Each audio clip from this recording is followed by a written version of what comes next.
In our last session, we looked at what does it require to be a follower of Jesus? And we discovered that it requires discipline. And we looked at some of the principles of what we have to do and what God does. And in this final segment, I would like to share with you a spiritual discipline tool that we have used for a number of years around the world to help people to discipline themselves in order to be servants. And we call it the discipline of love. Some people call it love actions. It doesn't matter what you call it.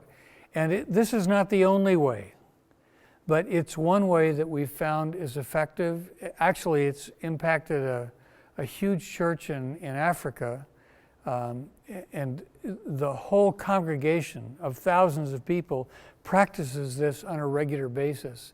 And the impact in their community has been phenomenal.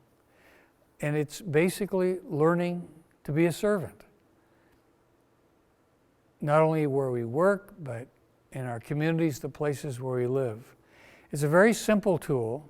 And I'm going to present something to you that looks a little bit complex, but it's really not once you get into it and you begin to practice it. But it gives you a way to think about how can we serve others. And one of the things that we need to think about is what is the objective of serving? Why do we serve? Well, first of all, we serve because we're being obedient to what Christ has called us to do. But secondly, we serve in order to help the people that we're serving grow towards God's intentions for them. That's why we serve. We don't serve just to serve. We serve to help them fulfill God's intentions in their lives. So, and we look at the first slide, we see across the top, we see 4 areas: wisdom, physical, spiritual, and social. And the reason we've chosen these 4 areas is because in Luke 2:52, we see that Jesus grew. Dr. Luke records that we see Jesus grow in these 4 categories. And if you've studied human development, it's easy to see and to understand how every area of human development can fit into these 4 categories. It's much simpler than the Maslow's hierarchy of needs, where you have dozens of different categories, but this summarizes them into something that is very simple and useful for people at the village level all the way to the university level. These are 4 categories. These are 4 categories of human need. We all need to have God's wisdom. We all need to grow completely physically. We all need to become competent in our social relationships. We all need to have a fulfilling, full spiritual relationship with the Lord. So these are 4 areas of human need. And we can serve other people to help them grow in wisdom, to help them become more physically developed and fulfilled, to help them become spiritually fulfilled and socially fulfilled. So why do we serve people? To help them to grow in wisdom, to help them to grow physically, spiritually, and socially. So those are the 4 areas or categories of need. And then on the left-hand side of this matrix, we have 3 areas of people that we can serve. And there you could develop this into any area or any number of categories, but we thought that the 3 areas are basic communities or worlds in which we live. We live in the world of our family, the world of our church, and the world of our community. And then you can break community down into numerous categories: near community, distant community, a culturally similar community, culturally different, etc. But we'll just, for the sake of illustration today, we'll just look at those 3 levels: family, church, and community. And what I want to do is to help us to look at this matrix as 12 ways, 12 areas where we can serve other people. Now, let's look first of all at family. When we look at family, here are just some very simple examples of how we can serve to help our families grow in wisdom. For example, in the first upper left-hand corner, we see that one way, this is only one example, that we could help our family grow in wisdom is to discuss how to apply a proverb during our daily family devotions, assuming we have daily family devotions. This would just be one way that we could help our children or our spouse or help us together to understand what does it mean to grow in God's understanding of how we are to live. We could read a proverb and discuss what does that mean? What are some of the practical implications of that kind of growth? Another one, let's look at the far right-hand side, just as an example. Well, and this is true for pastors especially, or guys that are really busy, they don't have time, to do anything, with their spouses. Take your wife out for a date. I can remember one group of pastors I met with one time, and I said, how many pastors, the group of pastors, when was the last time you took your wife out for a date without the kids? And one guy lifted his hand. I said, tell us. And he said, before we were married. Well, that was nice, but it certainly wasn't enough. And how can we help our spouses? How can we help ourselves as a couple to grow as God intends us to grow, to reach God's intentions for us? Spend more time with each other on a date or bowling or on a walk, whatever we do. Let's look at the next category, church. What would be some ways we could serve in our church to help our church grow towards God's intentions for it?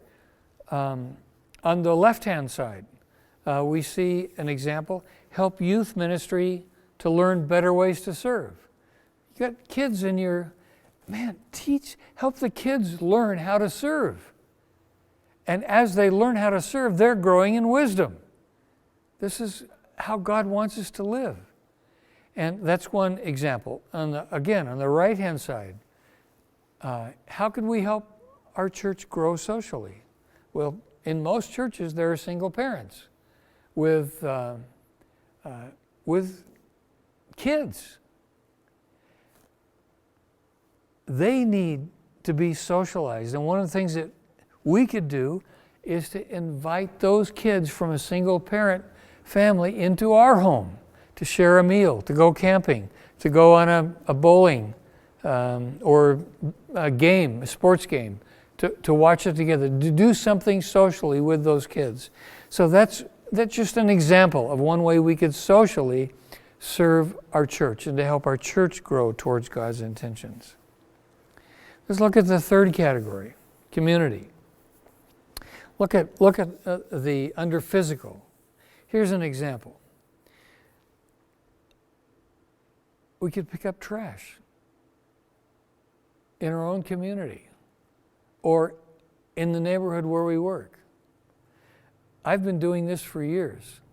It's just part of who I am.